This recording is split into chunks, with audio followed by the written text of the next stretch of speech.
하나님 말씀을 봉독합니다. 사도행전 8장 1절에서부터 8절 말씀까지 교독합니다.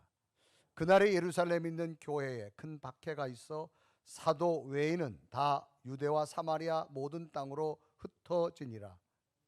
경건한 사람들이 스데반을 장사하고 위하여 크게 울더라. 사울이 교회를 잔멸할새 각 집에 들어가 남녀를 끌어다가 옥에 넘기니라. 그 흩어진 사람들이 두루 다니며 복음의 말씀을 전할세. 빌립이 사마리아 성에 내려가 그리스도를 백성에게 전파하니 무리가 빌립의 말도 듣고 행하는 표적도 보고 한 마음으로 그가 하는 말을 따르더라. 많은 사람에게 붙었던 더러운 귀신들이 크게 소리를 지르며 나가고 또 많은 중풍병자와 못 걷는 사람이 나으니 그 성에 큰 기쁨이 있더라. 아멘. 아멘. 아멘. 아멘.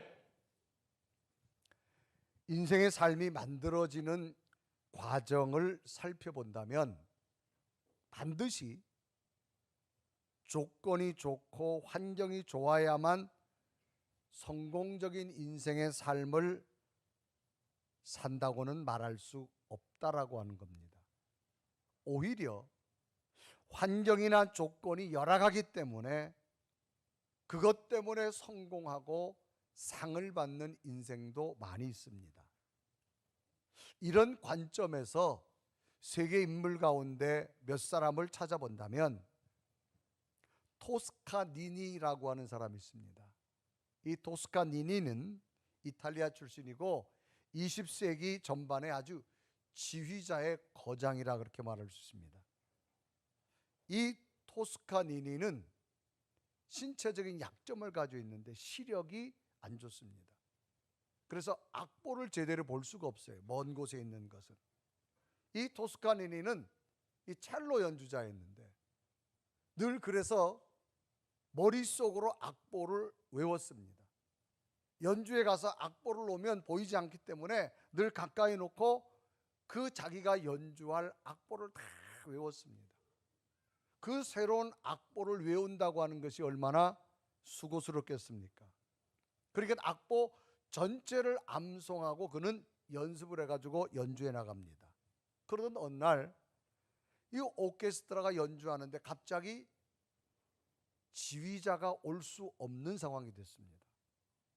어떤 연구인지 몰라도 지휘자가 시간 내에 들어와야 되는데 도저히 올 수 없는 상황이 됐습니다.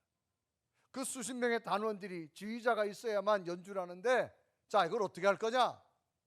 적어도 모든 악기를 하모니로 모아가지고 연주하려면 그 곡에 대해서는 자신감 있고 완벽하게 알아야만 지휘할 수 있습니다. 다 자기 파트만 연습했단 말이에요. 과연 이거 어떻게 할 거냐? 그러다가 찾아낸 묘안이 오스카니니는 악보를 다 암송하고 있다. 외우고 있다. 그러니까 우선 급하지만 이 오스카니니를 지휘자로 세우자. 그래서 이 악보를 다 암송하고 있는 이 오스카니니를 첼로 연주가 아니라 그날 지휘자로 세웠습니다. 그래도 음악의 기본적인 소양을 가지고 있어서 악보를 다 알기 때문에 전 악기들을 하모니로 이끌 수가 있는 거예요. 그래서 오스카니니가 시력이 잘 보이지 않지만 그 오케스트라를 연주를 대 성황리에 마쳤습니다. 오히려 그것이 계기가 되어져서 오스카니니는 세계적인 치유의 거장이 되어지는 출발점이 되어지더라는 겁니다. 오히려 자기의 신체의 악조건이 새로운 도약의 기회가 되어졌음을 볼 수 있습니다. 스포츠계를 가보면 육상 선수들이 있습니다. 세계적으로 유명한 마라톤이나 육상 선수들을 보면 킵초게라는 사람이 있습니다. 이 사람은 마라톤을 2관왕을 한 사람입니다. 또 남자 3000m 장애물 메달자 레우엔이라고 하는 사람이 있습니다. 또 남자 1500m 은겐이라는 사람이 있습니다. 여자 5000m 메달 보유자 아그네스 제레티롭이라고 하는 사람이 있습니다. 이 사람들이 특징이 뭐냐? 어느 나라 사람이냐? 케냐 사람들입니다. 이 케냐는 국민 소득이 굉장히 저조합니다. 아주 가난한 국가지요. 그런데 케냐는 지형상으로 해발 2,500m에 달하는 고원지대에 살고 있습니다. 가난해서 이 고지방 사람들이 충분한 영양분을 몸에 섭취하지 못합니다. 그래서 이 사람들은 살이 찔려야 찔 영양분이 없어서 살이 안 찝니다. 굉장히 몸이 호리호리합니다. 거기에다가 고지대에서는 산소를 섭취하려면 폐활량이 커야 됩니다. 그래서 이 폐활이 굉장히 훈련되어졌어요. 그러니까 육상 선수들의 특징이 뭐냐?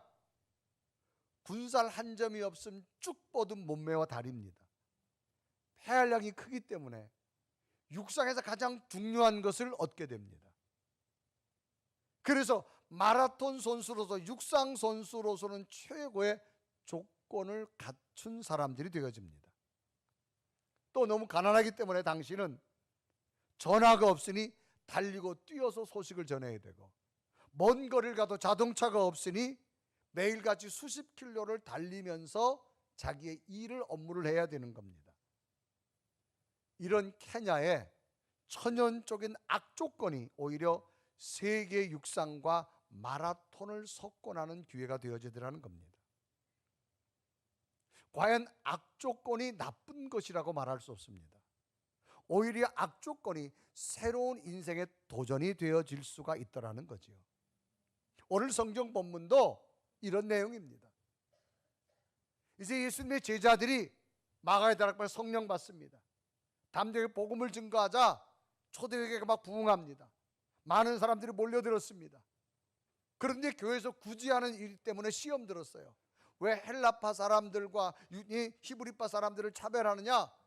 그래서 사도들이 다 감당할 수 없어서 그 초대교회에 지혜와 성령과 칭찬 듣는 사람 7을 택하여서 7 집사를 세웁니다. 이제 사도들이 이들과 함께 사역을 할 때 교회가 막 부흥합니다. 그런데 예수님을 십자가에 못 박혀 죽인 정통 유대인들은 예수님을 부인합니다. 오히려 사도들과 7 집사가 복음을 증거하자 이들을 탄압하기 시작합니다. 여기에 로마가 합세합니다. 그래서 심지어 7 집사 가운데 스데반이라는 집사를 돌로 쳐서 죽이는 일까지 합니다. 그래서 사도행전 7장 59절은 기록하죠. 그들이 돌로 스데반을 치니 스데반이 부르짖어 이르되 주 예수여 내 영혼을 받으시옵소서라고 말합니다. 이제 큰 박해가 초대교회에 시작됐습니다. 사도들을 막 죽이고 7 집사를 죽이고, 그러니 이들은 어쩔 수 없어서 박해가 시작되어져서 예루살렘에 있지 못하고 다 지방으로 흩어지기 시작합니다. 그래서 사도행전 8장 2절에 이라고 하죠. 그날에 예루살렘에 있는 교회에 큰 박해가 있어 사도 외에는 다 유대와 사마리아 모든 땅으로 흩어지니라 라고 말합니다. 여러분, 박해란 말은 못살게 굴어서 해롭게 하는 거예요. 그러니까 예수를 증거한다는 이유를 통해서 못살게 굽니다. 그래서 예루살렘에 살 수가 없어서 먼 지방으로 강제적으로 이주합니다. 흩어질 수밖에 없는 겁니다. 심지어는 법을 이용해서 교인들 집에까지 들어와 가지고 교인들을 잡아 가지고 옥에 가두는 일을 합니다. 그래서 사도행전 8장 3절은 기록하죠. 사울이 교회를 잔멸할세 각 집에 들어가 남녀를 끌어다가 옥에 넘기니라 그랬습니다. 여기 잔멸이라는 말은 다 없앤다 그 말입니다. 없애는 걸 잔멸이라는 말입니다. 이때 당시 사울이라고 하는 법을 집행하는 사람은 교회를 없애려고 합니다. 말살하려고 합니다. 그래서 교인들에게 법을 적용해 가지고 막 집에 들어와 가지고 강제 체포해 가지고 옥에 가두게 됩니다. 이런 초대교회 악조건 상황이 생겼습니다. 과연 이런 악조건 상황 속에서 초대교회 성도들은 어떤 믿음을 가졌을까를 보면서, 그러면 이들 악조건 속에서 초대교회 성도들의 믿음은 어떤 결과를 가져왔을까를 발견해 보면서, 오늘 우리의 믿음의 환경 속에서도 악조건 모습, 내 인생에 악조건이 있다 할지라도 결과는 하나님이 만들어주는 좋은 결과가 여러분 삶 속에 있기를 주님의 이름으로 축복합니다. 아멘. 그러면 이 악조건 속에서 초대교회 성도들은 어떤 믿음을 가졌을까? 첫째는요, 사명을 붙들었습니다. 이 사명이란 말은 맡겨진 임무입니다. 하나님이 자신들에게 맡겨진 사명이 있어요. 맡겨진 직분이 있고 맡겨진 임무가 있습니다. 이 악조건, 고난 속에서 이들이 꼭 붙든 게 있으면 뭐냐? 자기에게 주신 사명을 붙들었다는 겁니다. 여러분, 붙들다라고 하는 뜻은 자신의 것이나 소중한 것을 알고 놓치지 않으려고 꼭 쥐는 상태를 우리는 붙들다 그렇게 말합니다. 마치 아이들이 있다가 넘어지려고 합니다. 그 넘어지는 아이들 가운데 다 붙들 수 없지만 꼭 하나 붙드는 아이가 있어요. 누굽니까? 내 자식은 꼭 붙듭니다. 왜? 소중하니까. 그러니까 붙든다라고 하는 이런 거예요. 소중한 것. 당시 초대교회를 핍박하는 대표적인 사람이 사울이라고 하는 사람입니다. 이 사람은 로마의 시민권자고 로마의 권력을 등에 업고 이제 핍박하기 시작합니다. 그래서 이제 전국적으로 흩어질 수밖에 없어요. 사울이 막 집에까지 와가지고 체포 명령을 오게 가두니까. 그런데 놀랍게도 전국으로 흩어진 성도들이 그곳에 가서 가만 숨어 있는 것이 아니라 오히려 그곳에서도 복음을 증거하는 사람이 됐습니다. 왜? 자신에게 주어진 사명이 너무나 소중하기 때문에 그 사명을 붙들고 그 사명을 담대하게 복음을 증거했다 그 말입니다. 그래서 성경은 흩어진 그곳에 가서도 두루 다니며 말씀을 증거했다. 그래서 사도행전 8장 4절은 이렇게 이루어가죠. 그 흩어진 사람들이 두루 다니며 복음의 말씀을 전할세. 여러분, 두루 다닌다는 말은 숨어서 있는 것이 아니에요. 이것저것을 막 다니면서 그곳에 가서도 하나님의 말씀을 증거하는 겁니다. 왜? 사명이 소중해서 붙들고 있는 자들이기 때문입니다. 여기 흩어진 자들이라는 얘기는 자기들이 예루살렘에서 이사 가고 싶어서 간 것도 아니고 도망가고 싶어 간 것이 아니에요. 이곳에 예루살렘에 있으면 죽으니까, 불이익을 당하니까. 그런데 이들은 강제로 이주되어지고 강제로 먼 곳까지, 집을 버리고 먼 곳까지 살아도 그곳에 가서도 뭘 했느냐? 자신의 사명이 너무 소중하기 때문에 사명을 붙들고 두루 다니며 하나님의 말씀을 증거한 사람이 되어졌다 그 말입니다. 사람은 소중하다고 여겨지는 것은 붙들게 되어집니다. 우리가 인생을 살다 보면 수많은 사람 만납니다. 저 사람은 내게 소중하다 여겨지면 그 사람을 붙듭니다. 그 사람과 관계를 계속 맺습니다. 한 주간의 스케줄을 관리합니다. 어떤 것을 먼저 해야 될 건가 시간 배회를 합니다.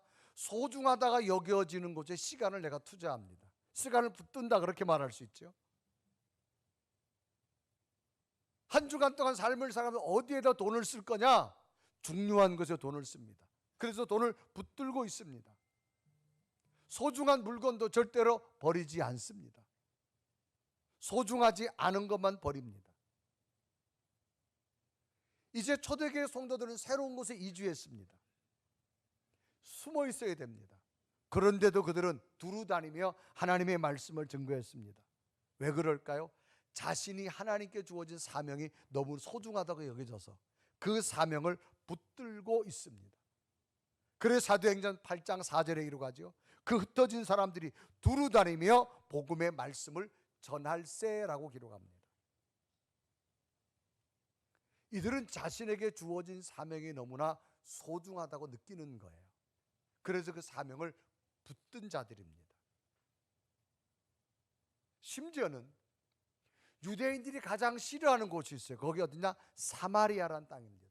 같은 유대 나라 안에 있지만 사마리아는 유대인인데도 여기는 혼혈 쪽이 들어와가지고 혼합된 민족이라 그래가지고 이방 민족 취급받습니다. 그러니까 정통 유대인이 아니라는 거예요. 그래서 사람들이 그 지역은 잘 안 갈라 그래요. 심지어 자기가 목적지를 가려고 하는데 사마리아가 중간에 있습니다. 질러 가면 빨라요. 그런데 어떻게 하냐? 돌아갑니다. 왜? 이 땅은 밟기도 싫어합니다. 혼혈 쪽이 이방 민족이 살고 있다 그래가지고. 그런데 성경에 보면 빌립이 자기의 사명이 얼마나 큰지 다른 사람들이 가기 싫어하는 사마리아 땅을 들어갑니다. 그곳에 가서 하나님의 말씀을 증거하게 됩니다. 그래서 사도행전 8장 5절은 기록하죠. 빌립이 사마리아 성에 내려가 그리스도를 백성에게 전파하니 그랬습니다. 사람은 마음속으로 자기가 가기 싫은 곳을 간다라고 하는 것은 참 어렵습니다. 사람은 가고 싶은 것만 가려고 합니다. 명절이 되면 꼭 마음에 부담이 오지요. 시자 있는 곳을 먼저 갈 거냐, 친자 있는 곳을 먼저 갈 거냐. 시댁이 뭐라 그러지 않아도 왠지 모르게 마음에 부담이 되잖아요. 근데 친정집은 부담이 안 되잖아요. 그러니까 마치 뭐 그런 거예요, 여러분. 요즘은 이런 개념이 많이 없었지만 자기가 가고 싶지 않은 사마리아 땅을 가야 돼요. 그런데 빌립은 갔어요. 왜? 하나님의 사명을 붙들었기 때문에. 사람은 하기 싫은 일이 있습니다. 해도 힘든 일이 있습니다. 가기 싫은 곳이 있어요. 힘들어도 해야 되고 하기 싫어도 해야 되고 가기 싫어도 가야 될 것보다 더 큰 게 뭐냐? 사명이라는 겁니다. 여러분, 주일날 예배드리는 것 이거 쉬운 거 아니에요. 여러분, 시간 남아서 오신 분 없어요. 오늘 주일날이 가장 예배가 소중하기 때문에 모든 스케줄을 뒤로 하고 하나님이 성전과 가정에서 예배드리는 줄 믿습니다. 아멘. 여러분, 교회 와서 봉사하고 헌신하는 거, 토요일 와서 청소하고 주일날 아침부터 와가지고 봉사하는 거 여러분 쉬운 거 아니에요. 그래도 하는 이유는 사명이 소중하기 때문에. 아멘. 여러분, 기도하는 거 어려워요. 그래도 여러분 하기 싫어도 할 수 없어도 기도하는 이유는 사명이 더 크기 때문에. 아멘. 그래서 우리 신앙 가운데 가장 소중한 것이 뭐냐? 어떤 신앙의 악조건 속에서도 할 수 없는 것을 할 수 있고 하기 싫은 것을 할 수 있고 불가능한 것을 할 수 있는 믿음의 능력은 뭐냐? 하나님 주신 사명을 붙드시길 바랍니다. 아멘. 하나님이 내게 주신 직분이 있을 거예요. 힘들어도 직분 때문에 감당하는 겁니다. 엄마라고 하는 사명 때문에 힘들어도 자식을 위해서 기도하고 자식을 위해서 사랑하고 헌신하는 이유는 엄마라고 하는 사명 때문에. 모든 걸 다 뿌리치고 싶지만 그래도 마지막까지 내가 살아야 할 이유는 뭐니까? 내게 주신 사명 때문에. 사명을 다시 붙드는 여러분 되기를 바랍니다. 아멘. 두 번째는 믿음을 가지고 행했다라는 겁니다. 빌립은 사마리아 성에 가기 싫은 곳에 갔어요. 그곳에 간 이유는 예수 그리스도를 증거하기 위한 겁니다. 자기 속에 부활의 주님을 체험했거든요. 근데 그 성에 가보니 어떤 일이 있느냐? 귀신 들린 자들이 많은 거예요. 중풍 걸린 자들도 있고 성경에 보니까 다리 걷지 못하는 자들이 많은 거예요. 그러니까 이 사마리아 성 자체가 굉장히 우울해진 거예요. 그래서 빌립이 그곳에 가서 예수님의 이름으로 담대하게 말합니다. 나사렛 예수를 명하노니 더러운 귀신은 떠나갈지어다. 중풍병자는 고쳐질지어다. 아멘. 걷지 못하는 자는 주의 이름으로 나 걸을지어다. 아멘. 담대하게 나가서 복음을 행하는 거예요. 그런데 어떤 일이 나느냐? 나가서 기도하니 귀신이 떠나가고요. 아멘. 병든 자가 고쳐지고요. 아멘. 못 걷겠는 자가 걸었다고 성경은 기록합니다. 아멘. 그래서 사도행전 8장 7절에 이루어가죠. 많은 사람에게 붙었던 더러운 귀신들이 크게 소리를 지르며 나가고 또 많은 중풍병자와 못 걷는 사람이 뭐하니? 나으니라고 말합니다. 믿음은 행함이 있어야 됩니다.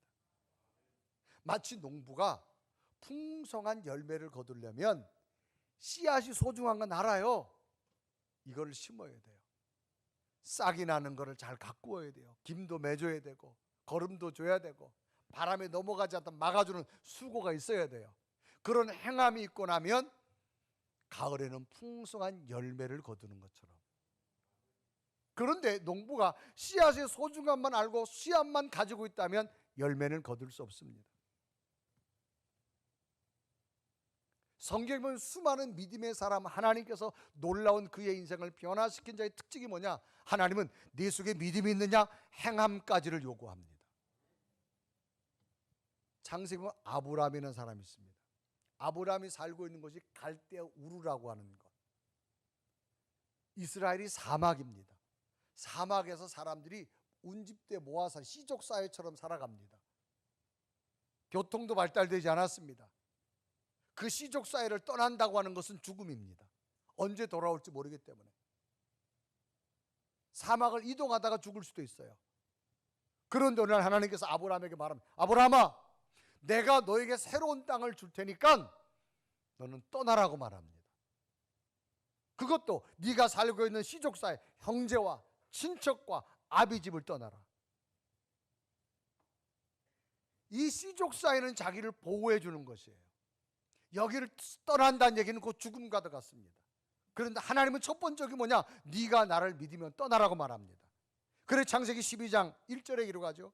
여호와께서 아브라함에게 이르시되 너는 너의 고향과 친척과 아비의 집을 떠나 내가 내게 보여줄 땅으로 가라는 겁니다. 떠날 수 없는 상황이에요. 그런데 성경은 아브라함은 하나님의 말씀을 듣고 믿음을 갖고 떠나는 행동을 취합니다. 그래 창세기 12장 4절에 이르가죠. 이에 아브라함이 여호와의 말씀을 따라 갔고라고 하는 말이에요. 떠났어요. 자기 미래 앞에 뭐가 되어줄지 모르지만 하나님 믿고 떠납니다. 신앙에는 행함이 중요합니다. 그래서 성경 야고보서는 행하지 않는 믿음은 죽은 믿음이라고 말할 정도가 되어졌고, 그래서 행하는 자가 되어지고, 만약에 네가 믿음이 있다면서 행하지 않는 것은 너 자신을 속이는 거라고 말합니다. 그래 야고보서 1장 22절에 이르가죠. 너희는 말씀을 행하는 자가 되고 듣기만 하여 자신을 속이는 자가 되지 말라. 우리나라 속담에 보면 이런 게 있죠. 부뚜막에 소금도 넣어야, 소금 있는 거 다 알아요. 알면 안 돼요. 넣어야 맛을 낼 수 있는 것을 말합니다. 여러분 백화점에 가보면요, 굉장히 예쁜 것들이 많아요. 눈으로 보다가 보면 꼭 내가 갖고 싶어요. 갖고 싶으면 대가를 지불해야 됩니다. 거기에 맞는 비용을 내야 돼요. 행함은 대가를 지불하는 겁니다. 그냥 열매가 맺혀지지 않고 그냥 내 물건이 되는 거 아니에요. 여러분 속에 하나님이 함께 계신다는 믿음이 확신하면 하나님이 원하는 행할 수 있는 믿음의 대가가 있어야만 됩니다. 아멘. 기도하면 응답해 주는 거 다 알아요. 알고 끝나면 자기를 속이는 거예요. 기도의 자리에 나와서 기도할 때 하나님이 움직이기 시작하는 겁니다. 아멘. 자, 그러면 이런 악조건 속에 사명을 붙들고 행한 결과가 뭐냐? 세 번째, 성경은 큰 기쁨이었다. 따라합시다. 큰 기쁨. 시작. 큰 기쁨. 가래가 끓으면 안 돼요. 큰 기쁨. 시작. 큰 기쁨. 자, 우리 사도행전 8장 8절 읽어봐요. 시작. 그 성에 큰 기쁨이 있더라. 자, 이제 예루살렘에 흩어졌어요. 자기의 사명을 붙들고 둘이 복음을 증거하고 나가서 더러운 귀신을 향해서 담대하게 예수 그리스도를 증거하고 나니까 귀신이 떠나가고 아픈 자들이 고쳐지고 못 걷던 자가 일어나고 나니까 그 성이 암울하고 어두웠는데 큰 기쁨이 되더라는 겁니다. 아멘. 성경은 많은 자들에게 더러운 귀신이 붙었다고 말합니다. 여러분, 더럽다는 얘기는 불결하다는 얘기입니다. 부정스러운 거예요. 귀신은 뭐예요? 하나님을 대적하는 자입니다. 즉 많은 자들에게 정신적으로 괴로움을 주는 영이 그곳에 많았다는 겁니다. 그래서 사도행전 8장 10절에 이르가죠. 많은 사람에게 붙었던 더러운 귀신들이 크게 소리 지르며 나가고, 그래서 많은 사람. 또 중풍병자. 중풍병은 뭐예요? 자기 의지대로 몸이 움직여지, 신경이 움직여지지 않는 거예요. 또 못 걷게 된 자, 걸을 수 없어요. 얼마나 절망스러운 삶을 살아갑니까? 즉 이건 뭐예요? 영적으로, 정신적으로, 육체적으로 삶이 힘든 자를 말합니다. 자기 스스로 고쳐질 수가 없었어요. 그런데 놀랍게도 사명을 붙들고 담대하게 나가서 예수 그리스도 이름을 행하고 나니까 귀신이 떠나가고 아멘. 고쳐지고 아멘. 일어서는 역사가 나타나더라는 거예요. 아멘. 그러니까 얼마나 기뻐요, 여러분. 그래 사도행전 8장 7절 다 같이 읽습니다. 시작. 많은 사람에게 붙었던 더러운 귀신이 크게 소리 지르며 나가고 또 많은 중풍병자와 못 걷는 사람이 나오니. 정신적 괴로움이 해결되고요. 아멘. 육체의 아픔이 고쳐지고요. 아멘. 삶의 슬픔이 떠나가고 즐거움이 된 줄 믿습니다. 아멘. 그러니까 얼마나 큰 기쁨인지 사도행전 8장 8절에 그 성에 큰 기쁨이 있더라. 그러면 이 기쁨은 누가 만들어줬느냐? 하나님이 만들어줬어요. 왜 그 성에 사는 사람들이라고 암울하게 살고 싶겠고 정신적으로 힘들게 살고 싶겠고 질병에 걸려 아프게 살고 싶겠어요? 그런데 당시 자기들 힘으로 불가능하다는 겁니다. 그런데 예수 그리스도가 들어오고 나니까 귀신이 떠나가고 질병이 고쳐지고 못 걷던 자가 일어나고 나니까 하나님이 큰 기쁨을 주신 줄로 믿습니다. 아멘. 여러분, 우리의 인생의 기쁨은 하나님이 주셔야 돼. 아멘. 성경에 보면 요셉이란 소년이 나오지요. 야곱의 12 아들 가운데 11번째 아들. 형들로부터 미움받아서 애굽의 노예로 끌려가요. 또 억울하게 감옥까지 가요. 이제는 인생 끝났다고 생각합니다. 자기의 삶의 악조건이 얼마나 많은지 몰라요. 그런데도 요셉은 한 가지, 악조건 속에서도 하나님이 나와 함께 할 줄 믿습니다. 아멘. 그 믿음을 끝까지 붙들고 나가니까 하나님께서는 오히려 그 감옥 속에서 하나님이 지혜를 줘서 애굽 나라에 닥칠 7년의 풍년과 7년의 흉년을 준비할 수 있는 지혜를 주어가지고 애굽 왕의 꿈을 해몽함으로 말미암아 애굽 땅에 7년의 흉년을 준비함으로 애굽의 총리 대신이 되어집니다. 애굽을 다스린 자가 됩니다. 누가 이렇게 만들었느냐? 하나님이 만드신 거예요. 그러다가 이제 자기를 팔았던 형제들이 찾아와서 만나게 되지요. 형들이 막 부들부들 떱니다. 자기를 팔았던 동생이 애굽의 총리 대신이 됐으니까. 그런데 요셉이 말합니다. 형님들 걱정하지 마세요. 형님들이 나를 팔은 것이 아니라 하나님이 나를 인도하셨다라고 말합니다. 아멘. 그래 창세기 45장 8절 다 같이 읽어요. 시작. 그런즉 나를 이리로 보낸 이는 당신들이 아니요 하나님이시라. 하나님이 나를 바로에게 아버지로 삼으시고 그 온 집의 주로 삼으시며 애굽 온 땅의 통치자로 삼으셨나이다. 아멘. 당신들이 아니라 하나님이 하셨다고 말합니다. 여러분, 큰 기쁨은요 사람이 못 만들어요. 하나님이 만들어 주실 때 가능합니다. 아멘. 또 사도행전 3장에 보면 한 사람이 소개되는데 이 사람은 나면서부터 안진뱅이에요. 40여 년 동안 한 번도 걸어본 적이 없어요. 그러니까 얼마나 좌절과 절망의 삶을 살아가야 돼요. 이 사람이 선택하는 건 구걸입니다. 그래서 성전에 올라가는 베드로를 바라고 날 좀 도와달라고 말합니다. 그때 베드로가 말하지요. 네가 원하는 돈은 없다. 금도 없지만 그러나 내 속에 예수 그리스도가 있다. 믿어라. 그의 손을 잡고 일어나라 외쳤을 때 그 안진뱅이가 베드로의 손을 잡고 일어났을 때 발과 발목이 힘을 붙고 걷고 뛰는 역사가 나타납니다. 아멘. 40여 년 동안 다 끊어졌다고 생각했던 신경이 살아나고 걷고 뛰고 성전으로 막 들어가서 찬송하는데 여러분 40여 년 만에 걸어본 사람의 심정이 어떻겠어요? 이때 장면을 사도행전 3장 8절은 기록하지요. 뛰어서서 걸으며 그들과 함께 성전으로 들어가면서 걷기도 하고 뛰기도 하며 하나님을 보아하니. 여러분 손가락이 아파가지고 몇 달 동안 기부 싸고 있다가 손가락이 이런 기부스 풀고 움직여도 여러분 얼마나 기분 좋은 줄 아세요? 40여 년 동안 신경이 다 끊어진 줄 알고 자기는 엉덩이만 끌고 인생을 살았는데 놀랍게도 예수 그리스도 이름으로 다시 신경이 살아나고 뼈마디가 살아나고 걷고 뛰고 성전에 가서 하나님을 찬송하는데 그 감격 얼마나 기쁘겠어요. 이거 하나님이 주신 겁니다. 아멘. 여러분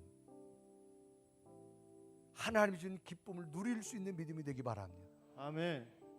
환경은 좋은 환경만 되어지지 않아요. 여러분 어때? 인생 세상이 여러분 마음대로 되겠어요? 여러분이 무슨 도깨비 방망이가 있다고 금 나와라 뚝딱 은 나와라 뚝딱 그러겠어요? 어떤 악조건 속에서도 하나님의 사명을 붙드시길 바랍니다. 아멘. 어떤 악조건 속에서도 믿음을 붙드시고 행하십시오. 아멘. 그 다음은 하나님이 만들어 주실 줄로 믿습니다. 아멘. 가정도, 자녀들의 미래도, 여러분의 직장과 일도 하나님의 기쁨이 있기를 바랍니다. 아멘. 하나님이 기쁨을 만들어줄 기쁨이 가장 완벽한 기쁨이고 가장 인생의 성공적인 삶을 살아갈 수가 있습니다. 아멘. 믿음으로 행하십시오. 질병이 왔다 기도하십시오. 아멘. 두려움이 왔다 선포하십시오. 아멘. 하나님이 이루어질 줄 믿습니다. 아멘. 악조건 속에서 승리한 사도들처럼 어떤 어려운 환경 속에서 승리하여서 하늘의 큰 기쁨이 여러분 있기를 주님의 이름으로 축복합니다. 아멘. 우리 고백하며 찬양할까요? 주님, 이 주님 주신 기쁨이 날마다 내 삶 가운데 나타나기 원합니다. 우리 고백하며 찬양합니다. 나 주님의 기쁨 되기 원하네. 내 마음을 새롭게 하소서. 새 무대가 되게 하여 주사.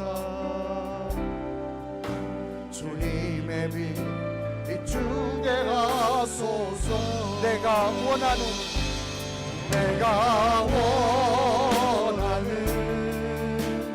한 가지 주님의 기쁨이 되는 것. 내가 원하는 한 가지 주님의 기쁨. 내가 원하는 한 가지 내가 원하는 한 가지 주님의 기쁨이 되는 것. 내가 원하는 한 가지 주님의 기쁨이 되는 것. 우리 한 가지 두 눈을 감으시고 하나님, 악조건 속에도 사명을 붙든 제자들처럼 일곱 집사처럼 사명을 붙들게 하여 주옵소서. 그 사명에 믿음의 주체인 예수 그리스도를 가지고 행할 수 있는 믿음을 주시고 하늘의 기쁨을 누리기 원합니다. 하기 싫어도 힘들어도 때로는 포기하고 싶지만 엄마라고 하는 사명 때문에, 아빠라고 하는 사명 때문에, 집사님이라는 사명, 권사님이라는 사명, 장로님이라는 사명, 목회자라는 사명 때문에 우리가 붙들어야 되는 그 힘듦이 있지만 그 사명 붙들고 달려갈 수 있는 믿음의 성도들 되기를 원합니다. 내 속에 예수 그리스도가 계시기에 내 속에 질병을 놓고 선포할 때 질병이 떠나가게 하시고 두려움이 떠나가게 하시고 염려가 떠나가게 하시고 아픈 질병이 고쳐지게 하시고 막힌 것들이 열려져서 하늘의 기쁨이 만들어지기를 원합니다. 주님, 악조건 속에 있지만 내가 다시 믿음을 붙들겠습니다. 사명을 붙들겠습니다. 예수님을 행하겠습니다. 하늘의 기쁨이 내 삶 가운데 내 가정과 우리 자녀들 미래 속에 일어나게 하여 주옵소서. 하늘의 믿음을 붙드는 자가 되게 하여 주옵소서. 간절히 고백하며 하나님 앞에 기도드립니다. 살아계신 주님, 이 시간도 주 앞에 간절히 기도합니다. 하나님 도우시고 하나님의 거룩한 영광 나를 붙잡아주시옵소서. 하나님 앞에 하나님 나를 새롭게 하시고 하나님의 거룩한 하나님의 뜻을 이루어질 수 있는 믿음의 원칙을 수 있도록 인도하여 주시고 힘들어서 내려놓는 자들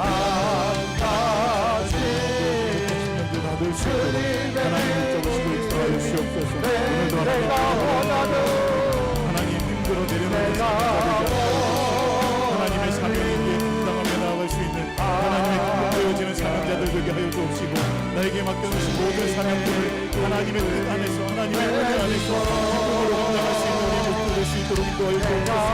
하나님 사명으로 달려가는 자 되어주길 원합니다. 믿음으로 사명을 감당하는 하나님의 주님의 기쁨이 되는 것. 두 손을 가슴에 댑니다. 살아계신 주님, 내 가슴 속에 예수 그리스도를 통하여 믿음을 주었사오니 하나님이 사명을 주었사오니 사명을 꼭 붙들게 하여 주옵소서. 악조건의 환경이 너무 내게 밀려온다 할지라도 하나님이 사명이 크기에 일어나게 하시고 도전하게 하시고 포기하지 않게 하여 주옵소서. 아빠라는 사명을 주었고 엄마라는 사명을 주었고 자녀라는 사명을 주었고 직분자의 사명을 주신 하나님, 때로는 눈물 앞에 현실 앞에 쓰러질 수밖에 없지만 다시 일어서게 하여 주옵소서. 그것은 주님이 내 속에 함께 계시기 때문입니다. 주님의 이름을 선포하여서 귀신이 떠나가며 질병이 고쳐지며 못 걷게 된 자가 걷게 되어지며 막힌 것이 열려지는 기적의 일들을 하늘의 기쁨을 보게 하여 주옵소서. 예수 그리스도의 이름을 간절히 기도드리옵나이다.